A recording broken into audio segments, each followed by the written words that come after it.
Commissioner of wealth tax versus Chander Sen. ये case 1986 का है। इस केस के थ्रू हम फिर एक बार समझेंगे concept of property in Hindu law.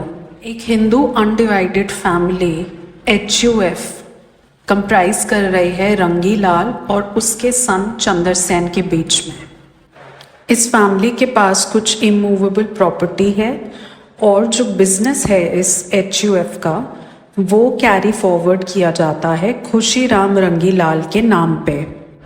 Family का पार्शल पार्टीशन होता है। हिंदू लॉ में पार्टीशन का मतलब है कि फैमिली अपना जॉइंट स्टेटस लूज करेगी और प्रॉपर्टी का भी एक्चुअल डिवीजन होगा।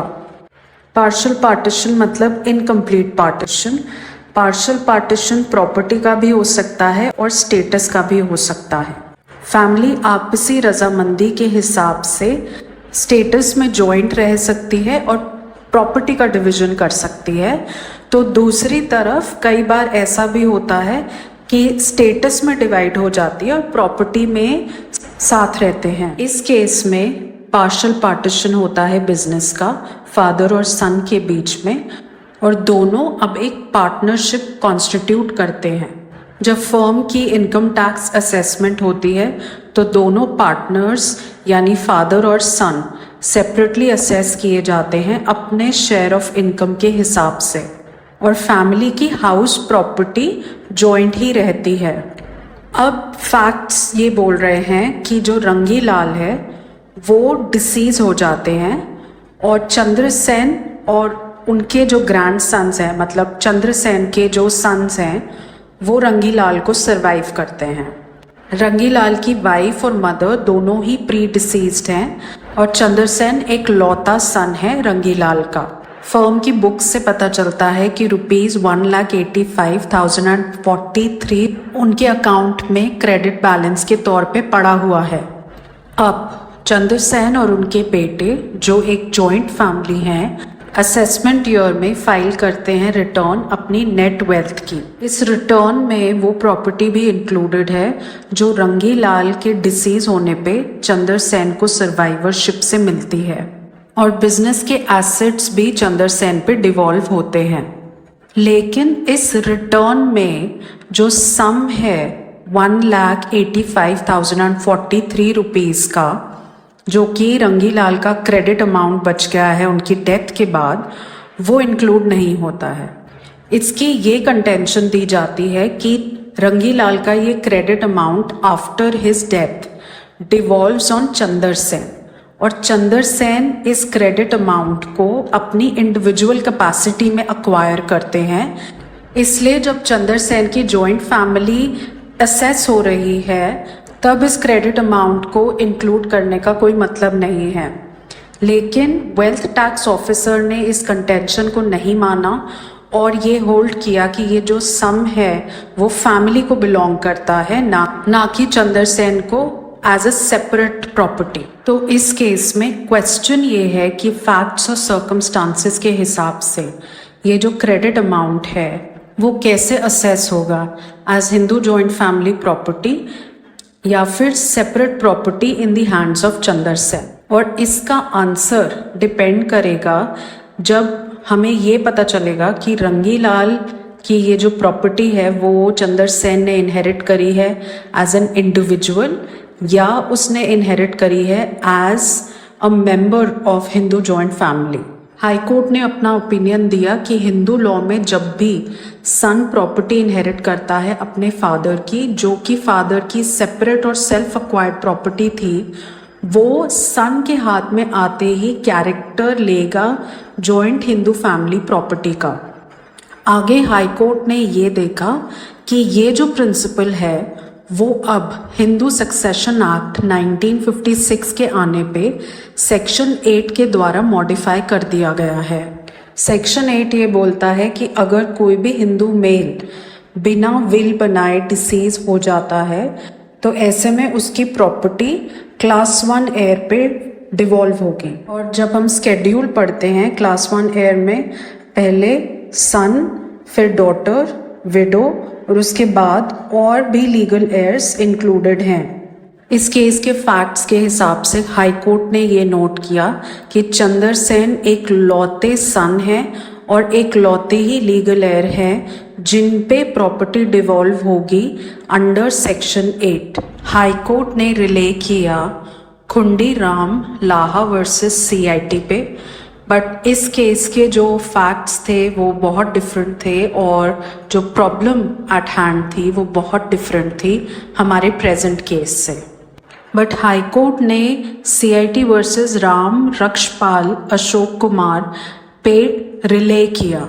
राम रक्षपाल अशोक कुमार इलाहाबाद हाई कोर्ट का डिसीजन है जिसमें उसने होल्ड किया कि हिंदू सक्सेशन एक्ट 1956 के प्रोविजंस के हिसाब से अगर फादर और सन में पार्टीशन हो चुका है तो फादर की प्रॉपर्टी डिवॉल्व करेगी सन पे, तो वो एज HUF असेस नहीं होगी। हाई कोर्ट रिले करता है मुल्लाज हिंदू लॉ पे, doctor Derrett's introduction to modern Hindu law, कुछ प्रिवी काउंसिल के ऑब्जर्वेशंस और मेंस की हिंदू लॉ पे भी रिलाय करता है। बहुत सारी डिस्कशन होने के बाद हाई कोर्ट ये ऑब्जर्व करता है कि हिंदू लॉ का स्टांस बहुत क्लियर है कि पार्टीशन की वजह से कोपार्सनरी प्रॉपर्टी का कैरेक्टर चेंज हो जाता है।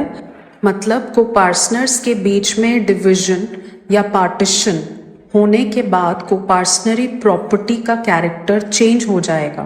कोपार्सनरी प्रॉपर्टी कोपार्सनरी नहीं रहेगी क्योंकि डिवीजन हो चुका है और सारे कोपार्सनर्स अपना अपना हिस्सा ले चुके हैं।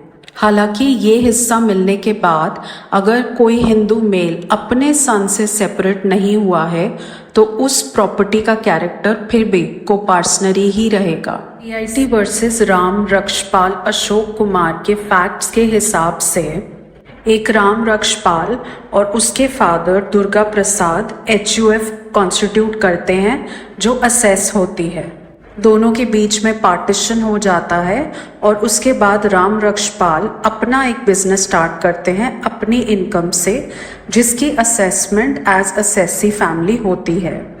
दुर्गा प्रसाद भी पार्टीशन के बाद अपना बिजनेस स्टार्ट कर लेते हैं in the name of Messrs Murlidhar Mathura Prasad. अब दुर्गा प्रसाद डिसीज हो जाते हैं और उनकी डेथ के बाद दुर्गा प्रसाद की जो प्रॉपर्टी है वो हिंदू सक्सेशन एक्ट 1956 के हिसाब से डिवॉल्व होती है उनकी विडो पे, उनकी डॉटर पे और उनके सन राम रक्षपाल पे। डॉटर विद्यावती अपना 1/3 शेयर ले लेती हैं, लेकिन विडो जयदेवी और सन राम रक्षपाल कंटिन्यू करते हैं वो बिजनेस जो वो इनहेरिट करते हैं दुर्गा प्रसाद से। ये इनहेरिटेड बिजनेस पार्टनरशिप के तौर पे कंटिन्यू होती रहती है। अब असेसमेंट ईयर में assessee family as HUF assess होनी थी जिसमें ये इशू आया कि ₹4,210 जो कि एक प्रॉफिट गेन हुआ है राम रक्षपाल को, वो एज HUF असेस होगा कि नहीं।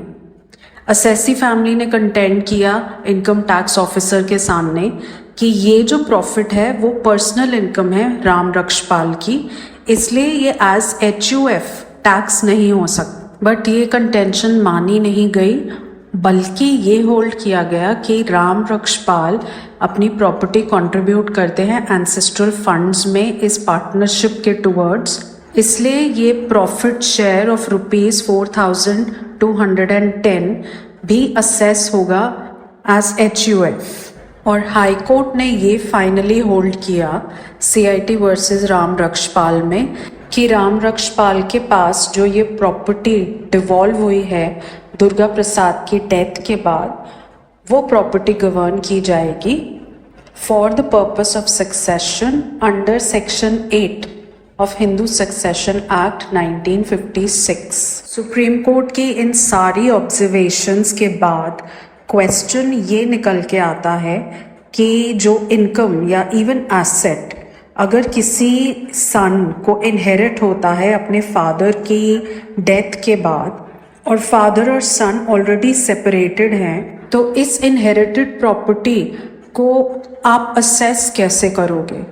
क्या वो इनकम होगी HUF ऑफ द सन, या फिर वो सन की अपनी इंडिविजुअल कैपेसिटी में एक इनकम मानी जाएगी? इसमें इलाहाबाद हाई कोर्ट ने CIT वर्सेस राम रक्षपाल में ये नोट किया कि लेजिस्लेशन के सेक्शंस बहुत क्लियरली वर्डेड हैं, और कोर्ट ने ये भी ऑब्जर्व किया कि मुल्लास कमेंट्री ऑन हिंदू लॉ ये बता रहा है कि section 6 of Hindu succession act के हिसाब से जो भी एसेट है फादर छोड़ के जा रहा है अपने सन के लिए, वो गवर्न होगा by section 8 of the act, and he will take that particular property in his individual capacity.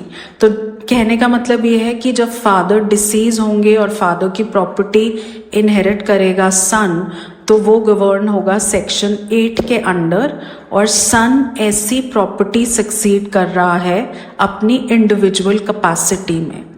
और इसी कनेक्शन में कोर्ट ने ऑब्जर्व किया कि section 4 of Hindu succession act of 1956 is also important, क्योंकि सेक्शन 4 जो है उसका एक ओवरराइडिंग इफेक्ट है। सेक्शन 4 ये प्रोवाइड कर रहा है कि जब तक एक्ट में एक्सप्रेसली नहीं प्रोवाइड किया गया तब तक कोई भी टेक्स्ट, रूल या इंटरप्रिटेशन ऑफ हिंदू लॉ या कस्टम या कोई यूसेज जो भी फोर्स में था हिंदू सक्सेशन एक्ट के आने से पहले, वो सब सीज हो जाएंगे, उनका कोई इफेक्ट नहीं रहेगा, particularly with regard to all the provisions that are provided in the act।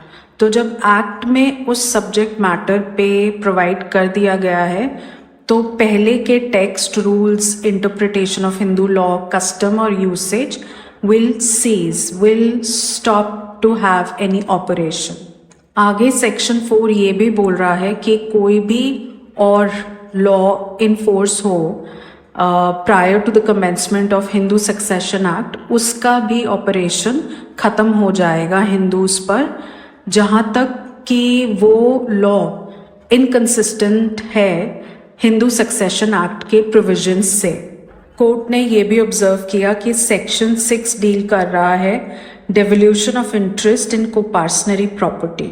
ये सेक्शन ये बता रहा है कि अगर मिताक्षरा सिस्टम है तो हिंदू मेल जो इंटरस्टेट डाई कर गया है उसकी प्रॉपर्टी डिवॉल्व करेगी सर्वाइवरशिप के अकॉर्डिंग। डॉक्ट्रिन ऑफ सर्वाइवरशिप लगेगा ऑन द सर्वाइविंग मेंबर्स, और ये हिंदू सक्सेशन एक्ट ऑफ 1956 नहीं ऑपरेशन में आएगा। कोर्ट की ये जो ऑब्जर्वेशन है इस पे आप प्लीज नोट कर लीजिएगा।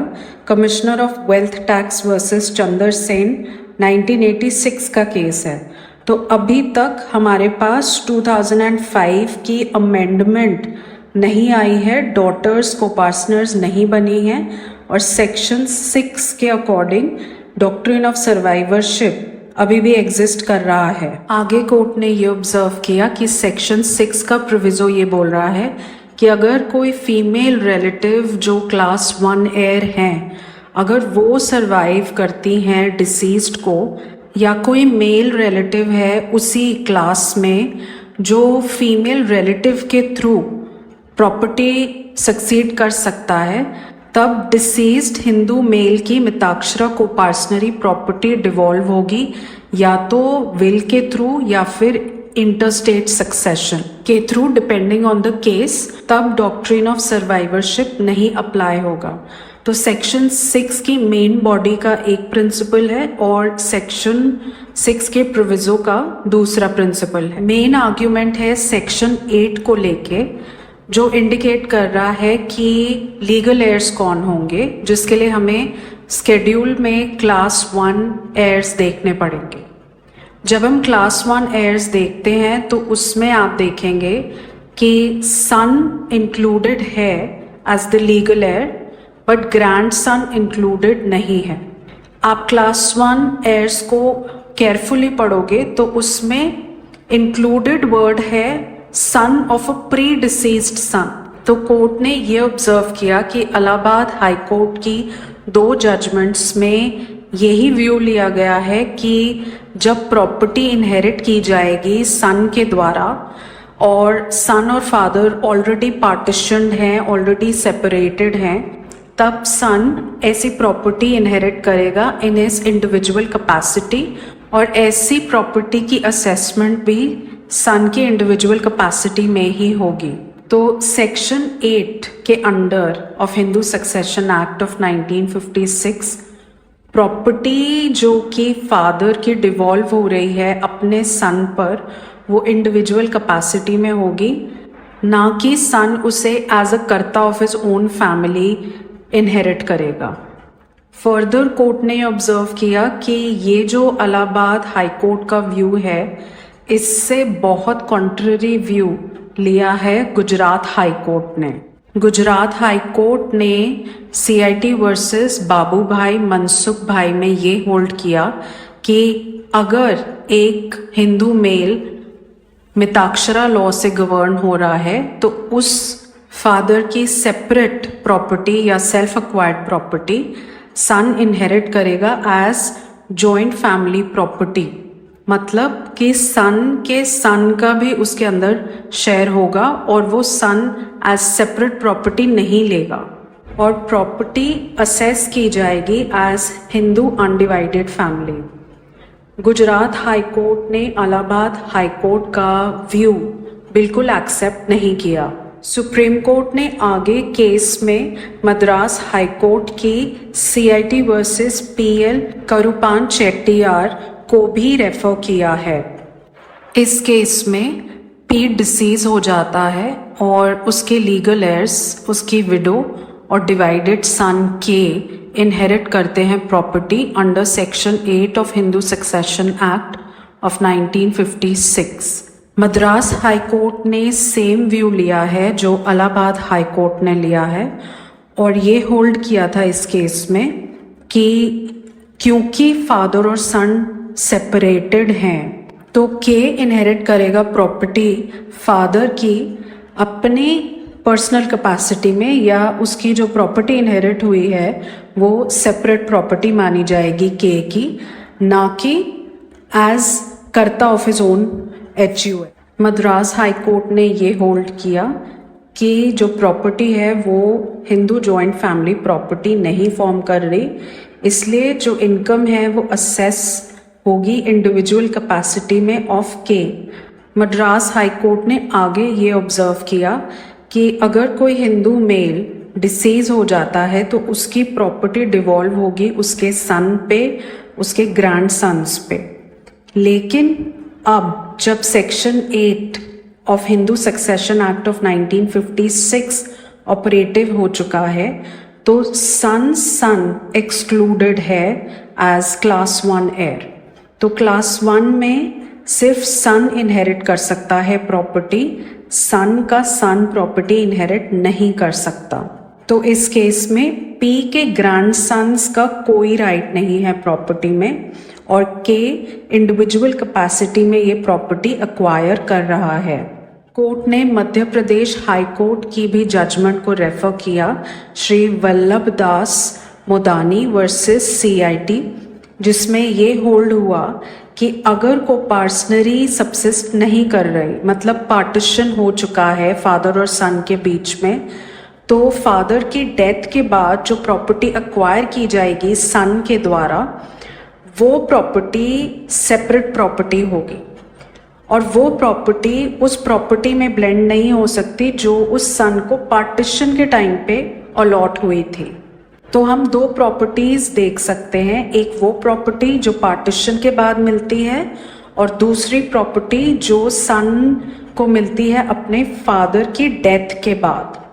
मध्य प्रदेश हाई कोर्ट ने ये भी ऑब्जर्व किया कि हिंदू सक्सेशन एक्ट ऑफ 1956 का जो सेक्शन 19 है वो बहुत क्लियरली बोल रहा है कि जो भी प्रॉपर्टी इनहेरिट की गई है अंडर दिस पर्टिकुलर एक्ट वो प्रॉपर्टी ली जाएगी as tenants in common by the legal heirs. तो legal heirs under section 19 tenants in common माने जाएंगे, लीगल एयर्स जॉइंट टेनेंट्स नहीं माने जाएंगे। इसका मतलब ये है कि लीगल हेयर जब प्रॉपर्टी सक्सीड कर रहा है हिंदू सक्सेशन एक्ट के अंडर, तो वो प्रॉपर्टी को अपनी इंडिविजुअल कैपेसिटी में अक्वायर कर रहा है। मतलब हिंदू सक्सेशन एक्ट के बाद जो भी प्रॉपर्टी डिवॉल्व हो रही है लीगल हेयर पे, वो उसकी सेपरेट प्रॉपर्टी है। ये सारी रेफरेंस केसेस, ये सारी हाई कोर्ट की डाइवर्स इंटरप्रिटेशंस को कंक्लूजन में लाके सुप्रीम कोर्ट ने चंदर सेन वाले केस में ये अल्टीमेटली होल्ड किया कि ये जो क्रेडिट सम या क्रेडिट बैलेंस ऑफ ₹1,85,043 का है, वो चंदर सेन ने अक्वायर किया है अपने फादर रंगी लाल की डेथ के बाद इन हिज इंडिविजुअल कैपेसिटी। तो क्लास 1 हेयर सन इंक्लूड कर रहे हैं, लेकिन सन नहीं इंक्लूड कर रहे। It is only including son of a predeceased sun.